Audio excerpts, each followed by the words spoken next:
This video is sponsored by Squarespace. Stay tuned to the end of the video to find out how you can save 10% off and start creating your own website. What's up everyone? Today we've got Jirachi, the physical embodiment of wishing upon a star. This adorable Pokemon has been around since Gen 3, when it starred, pardon the pun, in its own movie, Jirachi Wishmaker. And a small part of its allure is how difficult it is to obtain. It's a rare event Pokemon after all. Players who reserved Pokemon Coliseum, one of the best spin-offs of all time by the way, may remember the bonus disc that they got where they received a downloadable Jirachi on it. In America, pretty sure in Japan they got Celebi, but yeah. But speaking of mythicals, today we'll see how Jirachi fared competitively. So as always, we pose the question, how good was Jirachi actually? And in this video, we'll be going over these competitive formats. In its debut generation, Jirachi was primarily a Calm Mind sweeper, with many variations. The most popular was referred to as Super Rachi. It was a simple 3-attack variant with max special attack and speed investment that excelled at picking offensive teams apart, since it was fast and had amazing coverage between Psychic, Fire Punch, Hidden Power Grass, Ice Punch, and Thunderbolt. It hit a ton of Pokemon super effectively. This defensive capability made it more than just a sweeper, giving its team some utility in warding off dangerous threats as well as being a threat itself. It struggled with Blissey, but with Explosion lures like Gengar and Regice paired with Dugtrio, Bliss was often removed from the picture, as was Tyranitar. Afterwards, Jirachi usually had his way with remaining Pokemon. It was crucial for special offense teams that, in addition to an Explosion lure and Dugtrio, packed Pokemon like offensive Suicune and Celebi, since they needed a resistance to normal, flying, and rock for fast choice band attacks from Aerodactyl and Salamence that would otherwise quickly overwhelm them. It was still naturally bulky enough to take a few neutral hits, such as Zapdos' Thunderbolt, and that, in addition to its resistance, helped its teammates pivot around dangerous threats to take as little damage as possible when facing opposing offense. For example, if Celebi forced Zapdos to Hidden Power Ice as Jirachi came in, it'd be a lot easier for Jirachi to take it on than if it switched into a Thunderbolt aimed at Suicune. Jirachi was more utilized more defensively on its substitute Calm Mind sets for bulk and a way to protect itself from faster revenge killers, notably Dugtrio and Aerodactyl, since it had good coverage combos in Psychic Fire Punch, Psychic Thunderbolt, and Ice Punch Thunderbolt, sometimes even going with Thunder instead for power and the paralysis rate. This wasn't too big an issue and the upsides were enormous, especially if it got a couple boosts under its belt and could preserve with substitute in the face of special attacks, which often meant it was about to clean house. The sub was also hugely useful for stuffing Blissey's seismic tosses and avoiding Thunder Wave, letting it pose a threat to defensive teams as well. Wishing Calm Mind sets, which eschewed speed and power in exchange for longevity and raw bulk. With a bold nature and defense investment, it was barely 3-hit KO'd by Swampert's Earthquake and could survive various banded earthquakes with health to spare. Since it could heal, it would set up on Blissey instead of being walled by it, and it was no longer as good against offense, being slower than Pokemon like Heracross. But the beauty of Wish was that it kept its teammates healthy. For example, Dragon Dance Tyranitar switching into Jirachi wouldn't get far if Jirachi wished on the switch, because Jirachi's teammate Swampert would simply heal off whatever damage Tyranitar did to it. Speaking of Wish, Jirachi became fully realized as the defensive Pokemon when it started dropping Calm Mind and running purely defensive Wish sets with Protect to safely receive those wishes, as well as extra leftovers recovery, and to rack up the passive damage it dished out, be it Serene Grace Fire Punch burns or Toxic, if it chose to run that over Body Slam, which it could also use to have good odds to defeat Dugtrio that tried to trap it. It focused more on special defense and became a key part of the metagame in fending off Zapdos, offensive Suicune, and mixed Salamence while not being vulnerable to Sandstorm, which minimized the turns it needed to spend actually using a healing move if it took an attack or spikes, unlike Blissey. Nothing else in the game was capable of beating these special attackers while also being a solid check to choice banded attacks, and it became a centerpiece of many common, powerful defensive teams, keeping its teammates healthy while suffocating the opposition. Overall, Jirachi was an incredibly diverse Pokemon that it excelled either in its many Calm Mind forms or as a wall, and was one of the faces of advanced OU. Jirachi receiving Iron Head upon Platinum's release defined the term hacks, with its 60% flinch stab move. It started off as a choice Scarfer since you needed to be faster to flinch, and it had a ton of other useful tools for Scarf Pokemon. U-turn kept momentum, Trick crippled defensive teams, and its elemental coverage allowed it to revenge kill basically any offensive Pokemon it wanted to, from Salamence to Gyarados to Lucario. Sometimes it was used as a lead to trick a Scarf onto the opposing lead, then set up Stealth Rock, starting the game off strong. As the metagame progressed, Jirachi became known for its variety. It could be a physical choice scarfer, the old Superachi, aka the offensive Calm Minder, with Grass Knot and Hidden Power Fire, a substitute Calm Minder that would pick stall apart, or it could go mixed with an expert belt set, using boosted super effective coverage to surprise the opposition. For example, if Swampert switched into Ironhead, it would get destroyed by Grass Knot. In the Latias metagame eventually came an era where semi-stall teams came to rule, with Gliscor, Taunt Skarmory, and Choice Scarf Tyranitar defining that period. Equally as definitive of that time was Jirachi's Wish Calm Mind set, which rose up and became its main variant almost instantly. It was an incredible sweeper, check to dangerous threats, and team supporter all in one that fit all sorts of teams. It was mostly seen on semi-stall alongside the aforementioned Pokemon, but was also great on offense, bulky offense, balance, toxic spikes offense, hard stall, and even screens offense. Psychic Thunderbolt was its standard coverage, but DPP also had given it a special steel stat, which is sometimes used over Psychic, trading the ability to hit Swampert to hit the more threatening Latias and Tyranitar, the latter of which now had a special defense boost in Sand, and as such required extra attention. While it started out with a bold nature, it eventually switched to Timid to check Lucario and the newly popular offensive Suicune. Then eventually, it went faster than Gliscor, and then just maxed its speed, so it at worst ties Salamence and other Jirachi. Even without the ridiculous bulk investment, it was an incredible set and performed as well as ever. Another variant that popped up near the end of Latias' time in OU was the Substitute Thunderwave variant, seemingly designed to be the most evil Pokemon in existence. The addition of paralysis to Ironhead's flinch rate meant its opponents were probably not going to be moving, and it certainly mowed its way through several teams. While this seems nigh uncounterable, Jirachi did not have infinite Ironheads, nor could it paralyze ground type, so Swampert, Gliscor, and Hippowdon defeated it. Defensive Rotom Appliance, Skarmory, Restock Gyarados, and especially leftovers Heatran stonewalled it too. Even opposing Jirachi, if running Bold Wish Calm Mind, would set up on it if it switched in on Thunderwave. However, this sub T-Wave variant did leave an impact on the metagame, and added itself to Jirachi's seemingly infinite pantheon of sets. Unprepared teams would be mercilessly destroyed, and thus players knew they had to keep it in mind. After Latias was banned, Salamence followed, and as a result, Heatran became the most popular Pokemon in OU, and it was the best Jirachi counter around. That is until a new variant of Superachi popped up, packing Hidden Power Ground to turn the tables and mow right through Heatran. It was a fierce sweeper that helped define the post-Dragons metagame, leading to the end of the generation. However, Black and White coming out didn't mean the DPP metagame stopped evolving, and Jirachi continued to do so. Turns out, Wish Protect Body Slam sets like the ones used in early Black and White were quite strong in DPP as well. With special defense, it could hold off monsters like Life Orb, Starmie, and Gengar. This variant specialized in defeating offense, racking up passive damage, scouting moves with Protect, and also gave it more leftovers and let it consistently receive its own wishes. This set was successful, but only fit on defensive teams. Offensive teams liked its defensive traits, but also needed it to keep up offensive pressure. Thus, Wish and Protect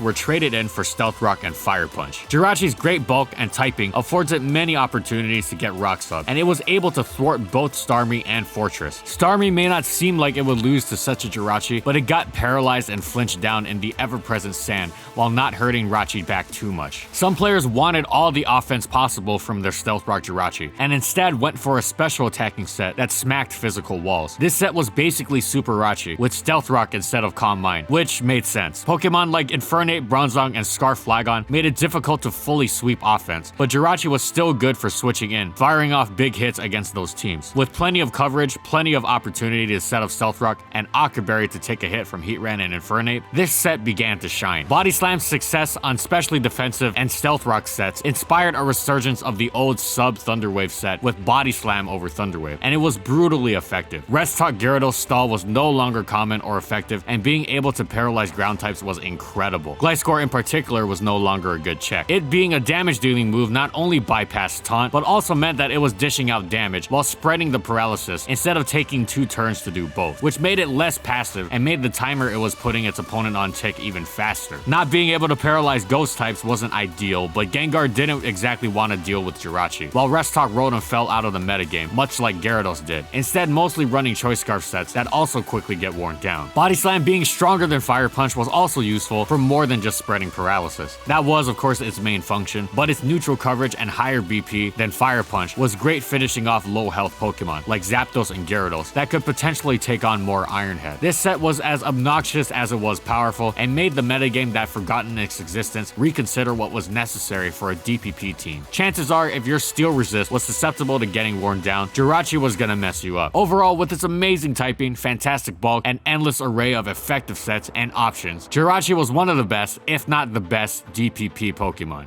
Early Generation 5 saw the metagame terrorized from every corner by monstrous Pokemon, and Jirachi rose to the challenge. Inspired by the set it ran in the previous generation's Ubers, it went specially defensive, making use of Wish and Protect for reliable healing, with Body Slam to spread paralysis, being better than Thunder Wave since it could threaten an Excadrill switch and help it check these offensive behemoths alongside Ironhead, especially the terrifying Thundurus. It was an absolute staple of the metagame, fitting on both Rain and Sand to anchor them against dangerous beasts like Latios and Reuniclus. It was part of the well-known Jirachi Gliscor Rotom Wash core that anchored so many dangerous sand teams, which it fit on just as well as Rain. Rain teams could also run a substitute Calm Minder, which turned Ferrothorn into free setup and sliced through opposing defense. After Excadrill was banned, especially defensive variants of Jirachi fell out of favor on balanced sand teams for the Choice Scarf variant. It held together balanced sand teams that had strong defensive cores but wanted some speedy offensive support as a failsafe to prevent dangerous threats such as Dragonite and Terrakion from getting out of hand. Come Black and White 2, Scarf died down due to Genesect being the best Scarfer and also the most annoying Pokemon ever, and there being a need for specially defensive Rachi again with how terrifying Tornadus Therian was. But when those two Pokemon were banned, Scarf Jirachi was instantly on the top of the metagame again, anchoring those same sand teams as it did before. It had a newly discovered toy that gave it more use on offensive teams too, Healing Wish. While technically a Gen 4 move, the move's changed mechanics in Generation 5 made it far more conducive to success, and it became an integral part of Jirachi's moveset, bringing back battered Pokemon like Dragonite and Breloom for another round of terror. At this time, Jirachi explored some other roles too, namely an offensive Stealth Rock variant with Shuka Berry and Icy Wind to start the game off strong against nearly everything, since now Garchomp and Landorus Therian didn't beat it. And this set was solid for offensive teams. However, Scarf remained its most prominent role. Eventually though, the metagame found ways to abuse Scarf Rachi, since it was used to handle Reuniclus and Alakazam. Pairing these psychics with Rocky Helmet Rough Skin Garchomp would wear Jirachi down incredibly fast, especially in conjunction with spikes that got more and more difficult to remove as the metagame shifted more and more towards suffocating rapid spin attempts, which fit naturally with the Magic Guard psychics, combined with Rachi's inability to handle the increasingly prominent Volcarona, giving way to Scarfers in Garchomp and Keldeo, as well as Landorus Therian being the superior U-turning Scarfer for teams that could handle Volcarona. Choice Scarf then also fell out of favor on Jirachi. However, it did once more find a niche that has been consistently solid, the Shuka Berry Stealth Rocker, with bulk investment for defensive support to facilitate Dragon Spam with Magnezone teams, or Drag Mag for short. The defensive utility it has against so much of the metagame, most notably Latios, allows its Dragon teammates to fall back on it so they don't get entirely outgunned by faster offense. Another example would be against Tornadus Rain. Jirachi's U-turn could safely bring in a Dragon to crush something, or it could bring Magnezone in to take out Ferrothorn or Skarmory. This has been its primary role in the metagame for some time and doesn't look to change anytime soon. In fact, it almost single-handedly makes Drag Mag a legitimate, consistent playstyle instead of a somewhat gimmicky nature it might initially seem to be. Jirachi's role in the metagame has fluctuated over the years, but in one way or another, it's always been at the forefront of Black and White OU.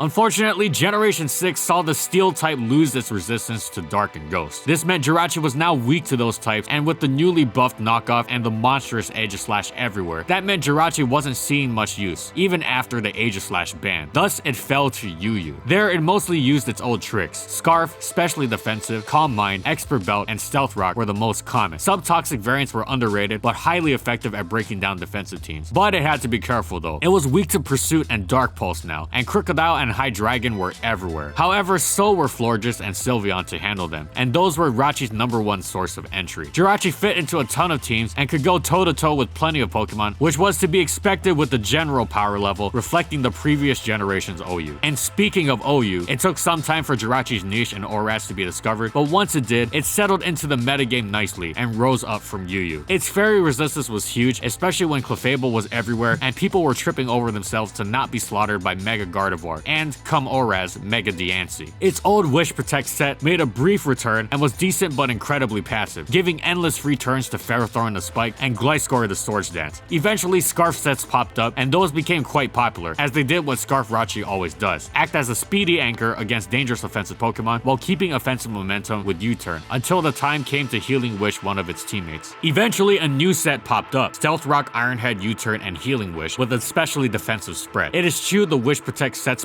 passivity, instead using Rachi's ability to take on so many threats to set up Stealth Rock, get in his teammates with U-turn, and then Healing Wish. It was basically the Scarf set in the specially defensive variant's clothing. This brought out the best of each set's attributes. It had the specially defensive set's bulk, but not its passivity. It had the Scarf set's ability to facilitate offense without the move restriction and relative frailty. Plus, neither of those sets had the ever-important Stealth Rock. It was really a tremendous set that anchored many great offensive teams near the generation's end. This gen was a step down for Jirachi at the beginning, but it eventually found itself to be excellent in OU once more. Jirachi found itself in UU once again at the beginning of the generation. Its old bag of tricks, Scarf, specially defensive, and the rest, I mean not the move rest, but the rest, wasn't too overwhelming at all. In fact, it was a welcome part of the tier, since Mega Gardevoir and Mega Latios were running around. However, once the Z Happy Hour set was discovered, Jirachi was swiftly kicked out, so many games instantly ended as soon as Jirachi obtained what was referred to as the Omni Boost. It set up easily and blitzed through teams with nearly zero effort. Then eventually, people started experimenting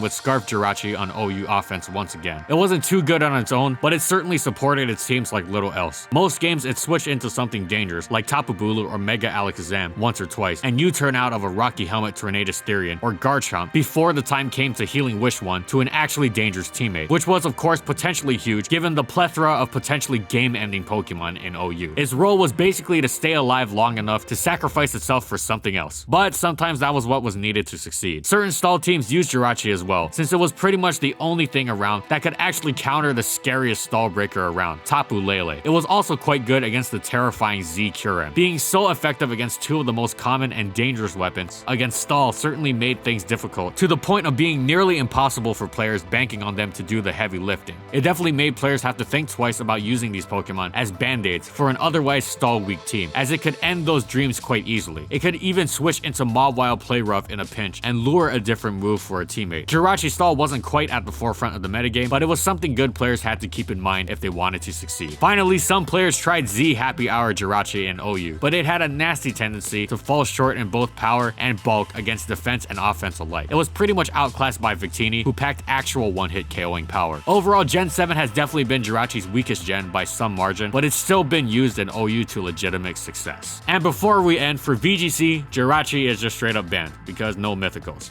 And that's it. So how good was Jirachi actually? Well, it's always ranged from good to great, no matter where it ended up. It was a crucial part of its first 3 generations, then took a hit once Steel was nerfed. But where a lesser Pokemon would have fallen out of favor, Jirachi remained viable, and not just, yeah, you could technically use it viable, but legitimately viable, as it was used by good players who needed to win. So overall, Jirachi is one of the best singles Pokemon of all time. This video is sponsored by Squarespace. How good was Squarespace actually? Well, it's great, and a defining aspect of the website building metagame. If you ever needed to make a website to start a business, display art, or in my case, show your editing profile to potential employers, but you knew basically nothing about making one, Squarespace makes it incredibly easy to create and host your own website. Squarespace lets you purchase domain names through their service without going anywhere else, and offers a large variety of templates to choose from, as well as video backgrounds to add that extra flair to your website. You can also monitor your website traffic with their traffic overview feature and schedule posts to be published in the future. You can do all of this and more entirely on Squarespace without ever leaving their website. So head over to squarespace.com to start your free trial, and then when you're ready to launch, go to squarespace.com/FSG to save 10% off your first purchase of a website or domain. Thanks for watching, everyone, and as always, if you liked the video and you want to see more, be sure to subscribe to False Swipe Gaming for more weekly Pokemon content. And as for the comments, I want to know, what do you think about competitive Jirachi? Whatever it is, let me know in the comments. Also, thank you so much to our patrons for continued support of our videos, and thank you to everyone else watching as well. And follow my crew on these social media platforms. And that's all I got. See you next time, everyone.